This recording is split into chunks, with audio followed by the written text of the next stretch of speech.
అలసిన వానికి ఊరడించు మాటలు. సహోదరుడు భక్త్ సింగ్ గారి పరిచర్య నుండి సేకరించిన అనుదిన ధ్యానములు. డిసెంబర్ 25. మీ సంతోషము పరిపూర్ణమగుటకై మేము ఈ సంగతులను రాయిచున్నాము. 1 యోహాను 1:4. ప్రభు యొక్క సంతోషం ఎంతో గొప్ప సంతోషం. అది మనకందరికీ గొప్ప పరిమాణంలో ఇవ్వబడింది.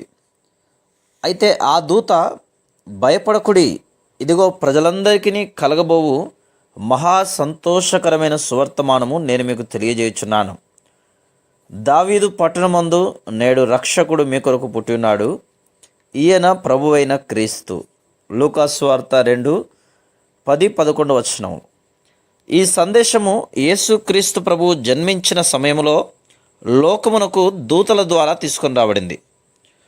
మనకు ఇట్టి గొప్ప సంతోషమును ఇచ్చు నిమిత్తం యేసుక్రీస్తు ప్రభు ఈ లోకమునకు వచ్చెను. ఈ సంతోషం పరసంబంధమైనది మరియు కేవలం పరలోకము నుండి వచ్చును.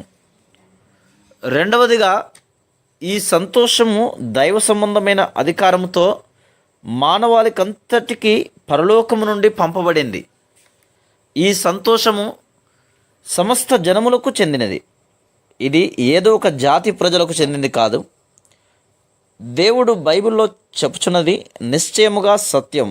అందులో ఏ మార్పు లేదు. సమస్త జనములు అనగా అన్ని దేశములకు చెందినవారు, అన్ని భాషలు మాట్లాడు వారికి, అన్ని తరముల వారికి, అన్ని విధముల జీవన శైలి గల వారికి, చదువుకొనిన వారికి, చదువు లేని వారికి, చిన్న పెద్ద వారికి, గొప్పవారికి, పేదవారికి, తెల్లవారికి, నల్లవారికి అని అర్థం. ఈ సంతోషం అందరూ పొంది అనుభవించగలరు. నెహెమ్యా గ్రంథం 8:10 చివరి భాగంలో ఈ విధంగా చదువుదుము. యెహోవా యందు ఆనందించుట వలన మీరు బలమొందుదురు.